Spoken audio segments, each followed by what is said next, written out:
नमस्कार, सुदर्शन न्यूज में आपका स्वागत।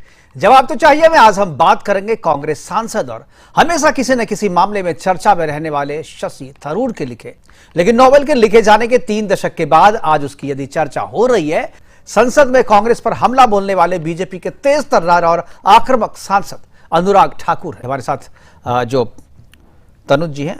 और लोग जो है महाभारत को भी वर्तमान राजनीतिक संदर्भ में देखने की कोशिश करने लगे हैं। अगर आपको आज मौका मिले ऐसा टिप्पणी करने का या लिखने का, तो आज के संदर्भ में महाभारत की अगर आप जिक्र करेंगे तो कौन से पात्र को किससे तुलना करेंगे?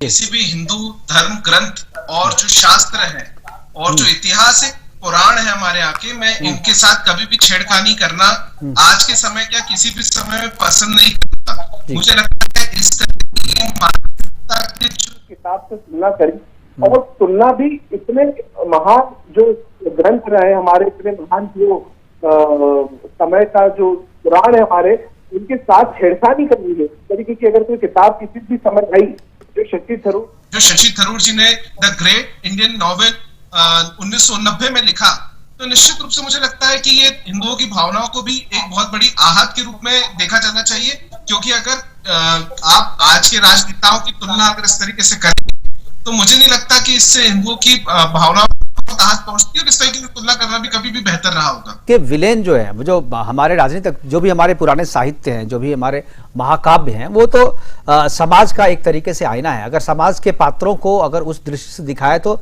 समाज को एक मैसेज देने के हिसाब से जो मुझे लगता है कि इतनी अभिव्यक्ति की स्वतंत्रता लोगों को मिलनी चाहिए। महाभारत के विलेन का जिक्र जो है वर्तमान राजनीति के जो नेता जो अपने आप को हीरो कहते हैं उनसे तुलना की, यानी जो महाभारत में जो विलेन थे वो कांग्रेस के हीरो थे। ये तनुज जी, स्वतंत्रता का इस्तेमाल भी करा है, तो हम इसमें 2 चीजों को समझे कि उन्होंने धृतराज के रूप में पंडित जवाहरलाल नेहरू को बताया, दुर्योधन के रूप में उन्होंने इंदिरा गांधी जी को बताया, भीष्म पितामह के रूप में उन्होंने महात्मा गांधी को बताया, वही विदुर के रूप में सरदार पटेल जी का उल्लेख है इस किताब में, और पांडु के रूप में सुभाष चंद्र बोस का उल्लेख है।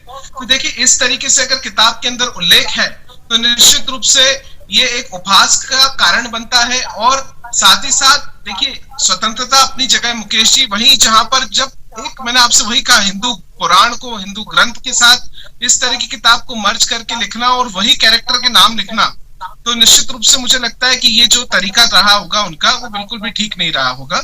और ये जो किताब है, इस तरह की जो किताब जो मैंने पहले अभी आज सुन रहे हैं हम लोग जिस बारे में 1990 में, ये 384 पन्नों की होती थी, लेकिन आज की ये जो ऑनलाइन वेबसाइट्स है इस पर ये 423 पन्नों की हो चुकी है। तो इसके अंदर क्या एडिशंस के साथ चेंजेस है, क्या इन्होंने घटाया है, क्या बढ़ाया है। राजनीति में 2009 से सांसद बने हैं, 4 बार के सांसद हैं। ये वाकई में एक मुद्दा होगा जो कि देखने योग्य होगा। मुकेश जी, सोच को का सम्मान करता हूं, आप इस तरीके से देखते हैं, लेकिन और भी इसके बहुत सारे प्रसंग हैं, मैं उस पर भी चर्चा करूंगा। वक्त अभी हो रहा है एक छोटे से ब्रेक का।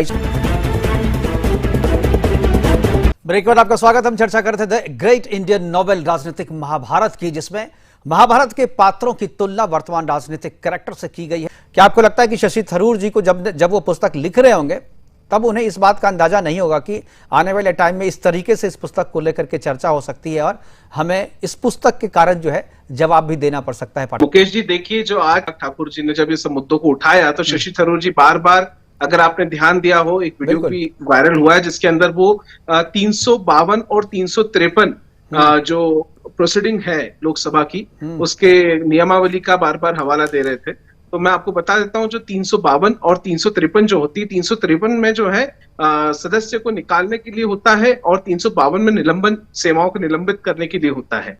तो वही उनको उस चीज का ही बार बार हवाला देकर के वो लोकसभा अध्यक्ष को बता रहे थे क्योंकि इसके अंदर कई सारे रूल्स एंड रेगुलेशन भी है लोकसभा पार्लियामेंट के अंदर।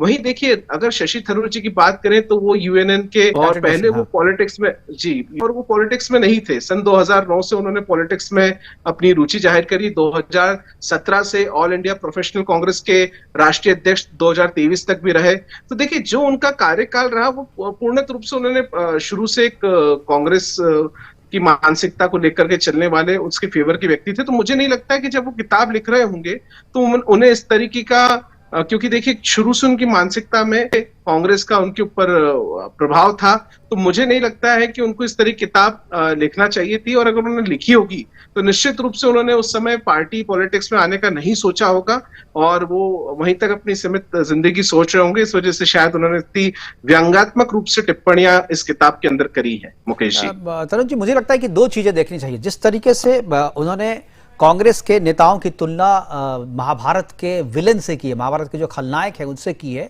उससे कांग्रेस के प्रति उनकी सोच तो जाहिर होती है कि वो कांग्रेस को अच्छा नहीं मानते थे। लेकिन दो चीजें मुझे शशि थरूर की, एक तो ये पुस्तक है, दूसरी जो उन्होंने ऑक्सफोर्ड में जाकर के भाषण दिया था, यूनाइटेड नेशन के अलावा ऑक्सफोर्ड में उनका एक भाषण जो आज भी आप देखेंगे तो यूट्यूब पे होगा, जिसमें उन्होंने राष्ट्रवाद की प्रखर वकालत की है कि राष्ट्रवाद का चरित्र उस भाषण में पूरी तरीके से दिखता है। मुझे लगता है कि शशि थरूर एक सही आदमी जो गलत पार्टी में है। क्या आपको भी ये लगता है? समय और राजनीति किसी भी इंसान को बदल देती है और वही मुझे लगता है शशि थरूर जी के साथ भी हुआ होगा।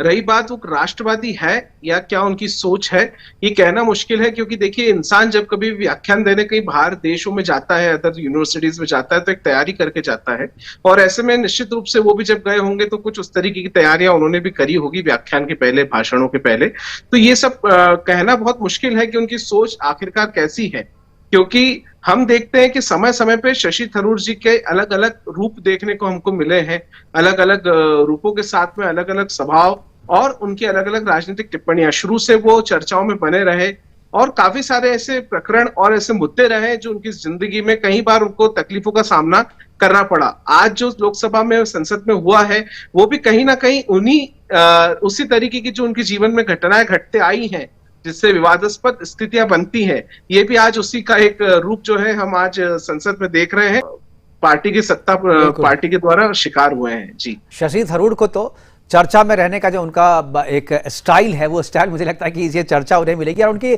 किताब खासतौर पे जो कि 3 दशक तक लोगों की नजर में नहीं थी, वो 3 दशक के बाद जो है नजर में आ जाएगी। हमारे साथ जुड़ने के लिए आपका तनुज जी बहुत बहुत धन्यवाद, हमारे इस प्रोग्राम में जुड़े। और लोगों को मैं बता दूं कि अभी बहुत सारी चीजें हैं ऐसी जो इस किताब में है, यानी कांग्रेस के नेताओं के बारे में उनकी सोच जो है इस किताब में पूरी तरीके से दर्शाती है कि किसी भी तरीके से शशि थरूर जो है कांग्रेस को पसंद नहीं करते थे।